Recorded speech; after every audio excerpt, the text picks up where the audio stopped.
I'm really going to be interested to hear how people who are from resettled communities, how they feel, and how Newfoundlanders in general feel. I mean, Newfoundland's story and the story of Outport Newfoundland, I've trafficked in that material many times, so it's kind of well-trodden ground for me. But for a lot of people, I don't think it is. You know, if this gives Newfoundlanders a new appreciation or it starts a conversation, then that's great. Hello and welcome to the 2023 Atlantic International Film Festival podcast. In this episode, we will explore a film that is a haunting love letter to a dying way of life. Sweetland is the story of an endangered Newfoundland community and the struggles of one man who is determined to resist its extinction. Faced with financial and community pressure, he's determined to live out the rest of his life in his home. I was joined by writer and director Christian Sparks. I feel like you have a personal connection to this story. Is that a correct or incorrect assumption? Yeah, that is absolutely correct. I mean, I'm born and raised in Newfoundland, where this film Sweetland takes place. So I grew up in the capital, St. John's. So it's a larger city than the small town depicted in the film. But towns like that are only a half-hour drive away. So I know that place and those characters very well. It feels like you're capturing a moment in history. Tell me a little bit about the huge kind of social changes that are happening in your movie. Well, it takes place. It's a modern day Newfoundland set story in an outport town, so a small community. And like many outport communities in Newfoundland, the government is paying everyone in the towns to leave to what they call resettlement. So they usually pay each household about 100 grand, and that's to leave the town because it becomes too expensive for the government to bring goods and services and power and transportation to these remote locations. And for years, these towns popped up and thrived all over Newfoundland because each one had a fishery. And that's how people made their money and how they made their living. But, you know, in the 90s, there was a cod moratorium, which is a big part of Newfoundland's history and Canadian history that people might not know about. But all the fish were basically fished from the ocean in Newfoundland, and a ban was put on fishing. So suddenly you had this 500-year-old tradition that allowed these small communities to thrive. Suddenly people couldn't do that work anymore, and those communities were abandoned, and the government started paying people to leave and move to larger urban centers like St. John's. And so that's where our story takes place, in one of these towns that is on the cusp of everyone moving away. And there's one man, a man named Moses Sweetland, who doesn't want to go. And it's all about the trials and tribulations of that decision. There was something about vistas in this movie that you really kind of gave. It was such a beautiful sense of place, and you used the breathtaking kind of landscape so well. And from the first few scenes, I was rooting for Moses because I was like, yeah, this place is spectacular. Yes. How much energy went into kind of making that landscape so dominant in the movie? Yeah, it has kind of a pastoral quality to it. When you think of Newfoundland, or when I think of Newfoundland, the rugged landscape and where the kind of rock meets the ocean is the first thing that kind of comes to mind. You know, even if you live in the city, you know, you only need to drive about 10, 15 minutes in every direction and you're at the foot of the Atlantic Ocean. So, you know, this was a small little town, the setting of this film that takes place in a little community near the ocean. So it was very important for me to capture that the feel of the environment because it's such a big part of how these people lived and maintained a living over so many years. Whether it was kind of like hunting moose or rabbits or out in the boats fishing, you know, you lived off the land, as they say, and had for many generations. So you can't tell the story of kind of modern day Outport Newfoundland without having the landscape be a huge character. I didn't know about this story, and it's kind of mind blowing that this is happening to these communities. The research that must have gone into understanding that experience, because a lot of the people who are being moved out are older. You know, there's not many children left in those areas at all, apart from one of the kind of main characters that you had.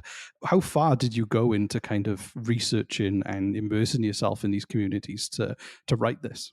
Well, it's based off a novel by Michael Crummy, who's a really accomplished Newfoundland novelist. You know, I would say the best we have in a lot of ways. And so Michael did all the hard work. I just kind of came in and was able to adapt the work. But you know, I've done a lot of work for Newfoundland Tourism, doing their commercials and stuff over the years, and have shot up and down Newfoundland countless times. So I've been in and out of these communities over and over again, know the people, know the places. So, the combination of my experience having traveled up and down the province, and Michael, who, the author of the novel, who does a tremendous amount of research. He goes to the archives at the at the museum here in town, at the rooms, and digs deep into stories from the past, and ensures he gets all the details correct. So, you can thank Michael for a lot of that historical accuracy. And then it just comes down to the production designer and the costumer, making sure all your references are shared and thorough, and that everyone is on the same page. I kind of felt like the location work with the sets, but also the kind of exterior shoots that you did, it felt so authentic. So what was your kind of process with narrowing in on the lives and the kind of the homes and the spaces that people were in? Yeah, it's like what often happens when this is my third feature shooting in Newfoundland, and more or less outport rural Newfoundland. And so it's the same with every process. We'll get the script, we'll do a location breakdown, figure out, who the characters are, where they live. And then myself and my producing partner, Allison White, who's a great friend of mine, we will literally hop in a car and drive around for weeks when we have the time, when we're not working, and scout and rescout the same locations over and over again. And we have our kind of favorites in mind. And sometimes it's really dictated by budget. Like, there's beautiful towns on the west coast of Newfoundland and in some remote places, but that's not always feasible to get to, because by the time, some of them you can only get to by boat. So it just becomes impractical. So it's a combination of having scouted in advance, and locations and love, and just matching the feasibility of kind of traveling a cast and crew there and shooting for multiple days. Now, one of the things I just learned from you before we recorded was about your casting. Now, Moses Sweetland, the lead character, is played by a Welsh actor, Mark Lewis Jones, and I assumed that he was from Newfoundland because his accent was great to me, but I'm not from Newfoundland. So, Yes. I thought it was an incredible performance. So, how did you end up with casting someone to kind of come in and learn that accent? What was your kind of decision making process for that? I was just going to say quickly though, but you are Welsh, so the fact that you didn't spot it it's a testament to Mark's skill. Yeah, yeah, And definitely. He's that incredible. wasn't it. I knew I would need, I knew I would need a really talented performer to play Moses. He's in literally every scene of the movie. The movie is about him. It's a portrait. It's a character study. And so I wanted a kind of a world class actor. You do the usual thing. You go through the casting process of working with casting agents, and a combination of that, and looking up films yourself, and you have your handful of favorite actors. And Mark was always a performer who I had known and loved, and had watched him recently in The Crown. There's an episode that takes place in Wales that he's quite good in, and I'd seen him in Game of Thrones, and he's a kind of actor who you recognize and love, but don't necessarily know their name. Just a great working character actor. And so we reached out to his people, sent him the script, and luckily he responded very quickly and very passionately about it, and seemed very interested, because it's a great role for him to play a lead like this. And so we got on a call like a couple of days after he had read it. We hit it off very well, and the conversation came up quite quickly about the dialect, and whether we were going to try and get him to speak with a Newfoundland accent or not. And he seemed game for it. This was about 4 months out from shooting. And so the fact that he was game, we hired a dialect coach, and away he went. And, I've worked with a lot of talented performers, but Mark really just blew my mind. Many Newfoundlanders have seen the film already, and, they didn't know the difference. They thought he was from Newfoundland. So that's an amazing testament to him and his skill. That's incredible. Yeah.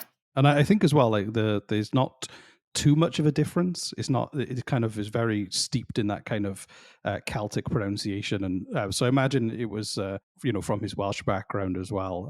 There must have been a lot of similarities to draw upon too.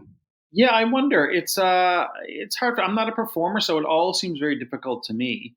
I would be extremely intimidated. Me Um, too. yeah, because even though I'm sure you're right. I'm sure there are a lot of similarities, but Newfoundland is it's a tricky accent to pull off, because a lot of people, it ends up often sounding like a bastardized kind of Irish, which I guess technically it is. but it has its own lilt and its own, very specific turns of phrase. And I've heard it done poorly many, many times. And I don't think the average person outside of Newfoundland would know. But if you're a Newfoundlander and you know this story of Sweetland, it's something you probably hold dear, and Mm, you want to ensure that someone gets it right because so many of the other characters are Newfoundlanders, mm. and you want it to all kind of land in the same register. And so he was able to pull that off. So again, Mark is feel very blessed to have had Mark and gotten to know him and to call him a friend. That's amazing. And one of the things that really stood out to me about the film was the very subtle use of music, but also how he used a lot of natural sound effects from the environment. There were a lot of crashing waves, the breeze in the grass. I really kind of enjoyed your sound design. And was that always a plan from the start, or was that something that developed as you were going? No, it was very much a plan from the start. And a quick shout out to the sound team at Formosa in Toronto, who did an amazing job. Had a bunch of great people on the team. Dave Rose, in particular, was a sound designer we worked with, who's a great guy and did great work.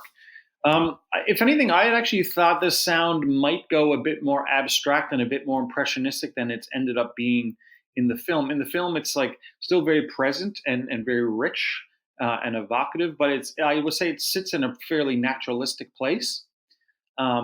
Again, like when you're in these outport towns, and not to give away the film too much, but there's a section of the film where the power is cut and there's not much sound other than just the natural sounds of the landscape and the wind and the the kind of roar of the waves in the distance. So it was always a plan to make sure that that was kind of accented and rich. We ended up, like I said, in kind of a naturalistic place. I'm glad you liked it. I'm still so close to it; it's hard for me to even discern. I thought the music choices as well. You didn't use the music to tell people how to feel. It was one of the tools you were using, but it didn't kind of dominate those scenes. I thought it was put together beautifully. Oh, good. I'm glad you appreciated that. Yeah, that was very much. I mean, it's very much about a time that is quickly fading away. A type of life and a type of living that is slow and quiet and methodical, and there's a certain connection to the landscape and to the rhythms of the earth out that way. And so it was very important that the music and sound design complemented that and didn't work against it. So that was a very kind of conscious choice on my part. And I also kind of wanted something too that felt, I guess this maybe gives it a little bit of tension, is that it's some of the music is a little maybe unexpected. You would almost think about like fiddles and accordions. Like Newfoundland is often painted a very particular way with traditional instruments and instrumentation, but we didn't kind of give in to that. We wanted to provide a kind of a counterpoint dramatically that would make the film feel fresh and dynamic and have its own unique voice. And so I'm glad it resonated with you. Yeah, and another aspect as well. There were moments where you had very muted colors, but also there were other moments, especially inside at night, or some moments in the landscape where you had very nice warm tones as well. Mhm. How did you go about choosing the palette?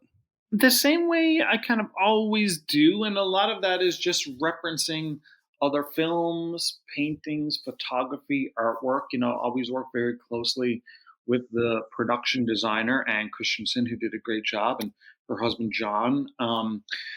To kind of create a world, and we set a palette, we put it up against the wall, and we know that everything needs to fall within this range of colors. So when we're painting the interiors or we're giving the characters their shirts and their pants and their shoes, everything falls within a range and is very deliberate. Nothing is kind of left up to chance, as much as is possible in an independent film anyway.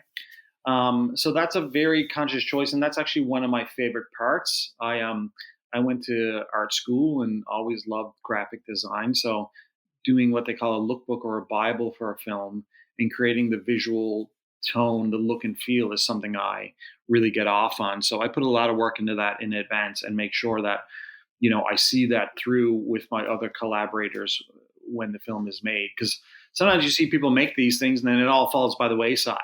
It's almost just like a use as a sales tool, and then it just like it shifts once production starts. But no, we definitely set to stick to that, and we did. Oh no, you definitely nailed that kind of tone, and like you're really devoted to that vision without a doubt. Yeah, thank you. Tell me a little bit about the wider cast. Obviously, casting Jesse, the young boy, and other characters too.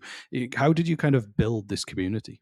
It's a combination of kind of a lot of my favorite local actors. The thing about Sweetland, it's a very important book to a lot of people in Newfoundland. It kind of is the quintessential modern day Newfoundland story.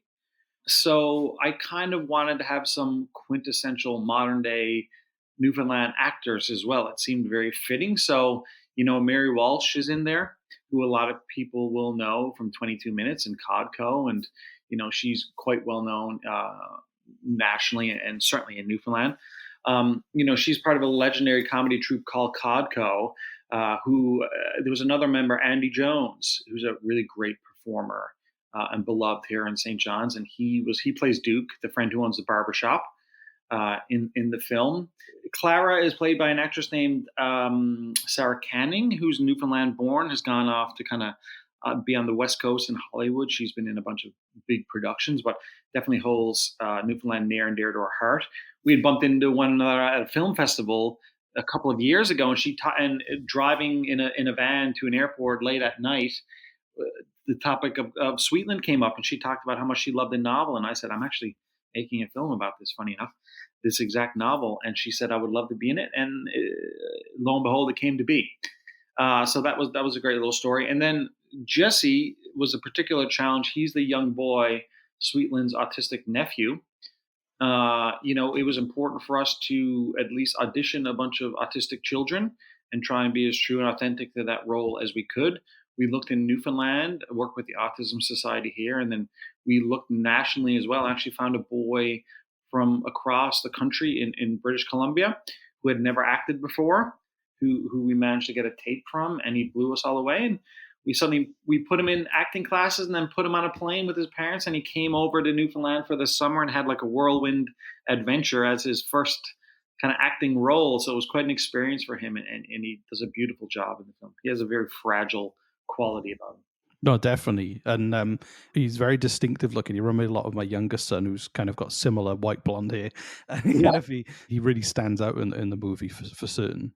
Yeah, it was a real pleasure working with him and just witnessing a boy that young take on a role and knock it out of the park. We all really enjoyed that. And then coming back to the storyline, it's really interesting the dynamic. Moses is a holdout, and the community has to vote in like large numbers in order to kind of get that resettlement. And he's kind of holding out and starts to see his, without giving too much away, he starts to see a lot of conflict within the community. Mhm. When you were kind of trying to build that conflict, and when you were kind of pulling from the book as well, how did you kind of get in that mindset of very tight knit community that's now becoming unraveled? To be honest, that was kind of one of the challenges of the film, actually, is how to show the perspective of the town when it is actually kind of more of a first person narrative. We Mm. are always with Moses and, with his mindset right alongside him on his journey. The challenge with any novel is trying to condense it to a shootable length for the budget you have. So, one of the things that fell by the wayside a little bit was the tension that he felt with the townsfolk, and that push and pull for me as a filmmaker, trying to make sure I didn't have too much of it, but I had enough so that we could feel it and understand what he's going through. So it's only seen in brief snippets. Hopefully, those snippets are impactful and tell the story in an adequate way. I think they do. I hope they do. It was great. I kind of felt like getting to know those characters around the really small community, and then slowly seeing perspectives change and attitudes change as time went on. I felt it was really effective, and also Moses's character development and the kind of the plot twists that I did not expect or see coming in any anyway, but kind of Yeah. kept me gripped in as time went on. The place was so convincing, and I was kind of definitely felt like there was you could feel the energy of that town. You could feel the conflict, especially in Moses, but also in his friends as well, who were making very difficult decisions. Well, that's the interesting thing at the core of this novel and the core of like rural life is that when conflict happens, it's with your friends and neighbors and people you've known your entire life. It's not like a big city. You know these people kind of intimately, and resettlement only works if everyone in the town agrees. That's the thing. Like the government can pay, offers each family up to 100 or 200 grand, depending on the community, to evacuate. But no one gets any money unless everyone in town agrees.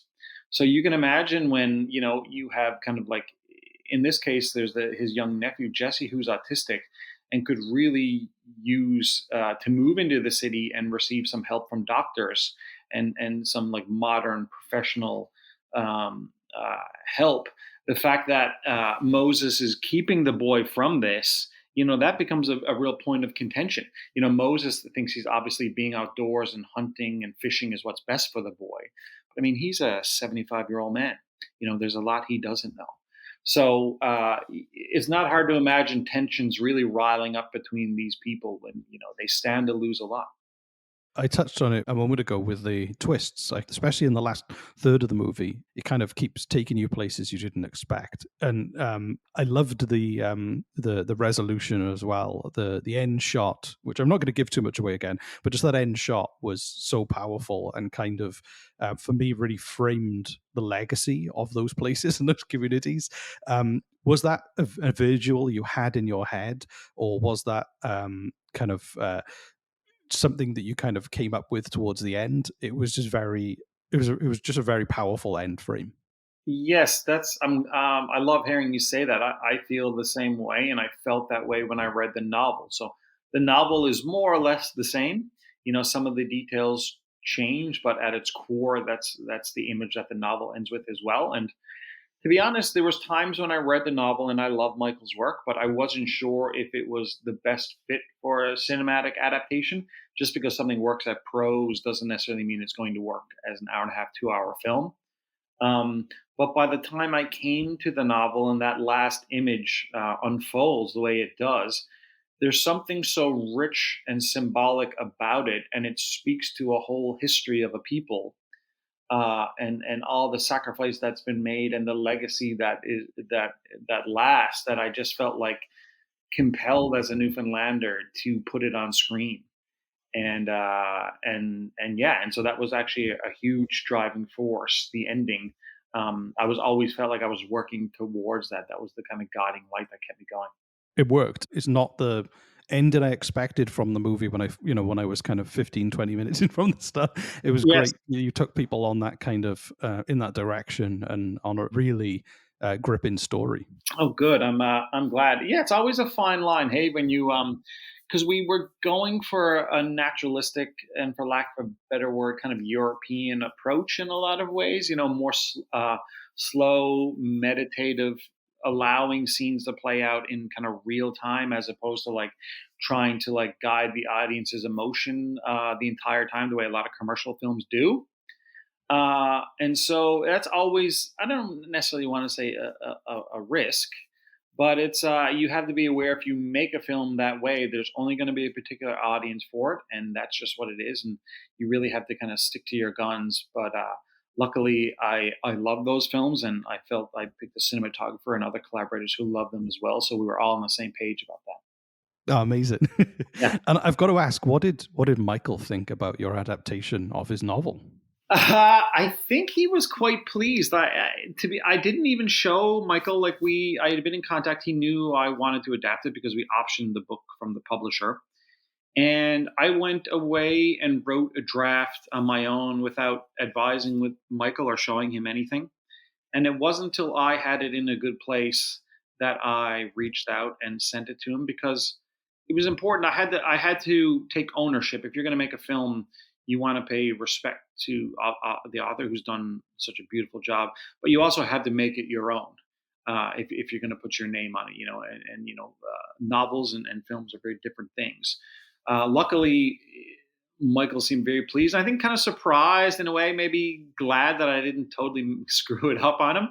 I think he felt like even though a bunch had to be kind of stripped away, I think the integrity and the core of the book was still maintained, and I think he was quite pleased with that, and very graciously came on and helped me polish it even further uncredited, and became a good friend in the process. So it was, yeah, it was a real dream collaboration, I got to say. Wow, that must be incredibly rewarding then, to kind of, Oh, from that source material to have him sharing the experience. it is. Well, he's so talented, and it's just like, that's a funny thing about film. It's like the actors and the director tend to get all the credit or a lot of it, but I mean, anyone inside of it knows the writers are the true talented ones. And so to be able to kind of collaborate with someone of Michael's caliber was, yeah, a real thrill for me. I considered myself lucky. I felt like I walked away with a real insight into those communities and what they're going through. And have you had any feedback from anyone who has resettled, or are you is that something you're anticipating that you'd like to hear in terms of the authenticity that you played that part in helping tell the world this story? Yeah, I'm really anticipating it. Actually, I think I'm really going to be interested to hear how people who are from resettled communities, how they feel, and how Newfoundlanders in general feel. I mean, no one has seen it yet, other than a handful of friends and family members. But even, and many of which grew up in the more kind of urban in St. John's, and certainly from those people, I've had multiple times now. Family members have said it really made them appreciate Newfoundland and what some of these people who live in these areas, rural areas, have gone through in a way that they didn't fully appreciate before. Um, for me, again, I've done so much work with tourism over the years, and like, so Newfoundland's story and the story of Outport Newfoundland, I've trafficked in that material many times, so it's kind of well trodden ground for me. But for a lot of people, I don't think it is, because when you live in an urban city, you get on with your life. You're vaguely aware of what's happening outside of your borders, but surprisingly, a lot of people are just staring down at their feet as the way life is busy, right? So if this gives Newfoundlanders a new appreciation, or it starts a conversation, then that's great. Amazing. And my last question would be, what were you hoping that people outside of Newfoundland would take from this movie? There's displaced people all around the world. So I hope this story resonates. I don't think you have to be from Newfoundland for this story to resonate. Lord knows, people are displaced, and are currently being displaced around the globe as we speak. So, for those people, hopefully this story resonates, and there's a beauty to it. It's certainly a very melancholy story. It's not the most uplifting story ever. But hopefully there's a beauty there, and a sublimeness that people can really, I don't know. I find it sometimes empowering. I find, there's an empowering nature in the ending of this film. That image we've been talking about, how it ends. There's something that makes me kind of aware of where I'm from and where I'm going. And so hopefully it resonates with other people in the same way.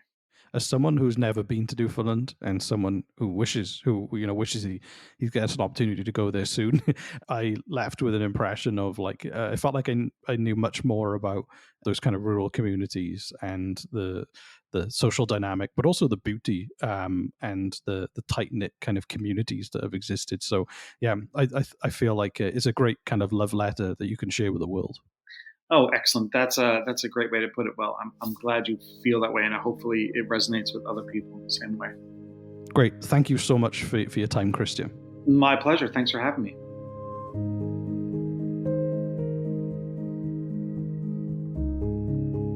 Thank you for listening to the 2023 Atlantic International Film Festival podcast. Don't forget that this guest and many more will be showcasing the best of international cinema across Halifax from September 14th to the 21st. You can find out more about the events and book tickets by visiting atlanticfilmfestival.ca. I've been Rhys Waters. Now go watch a movie.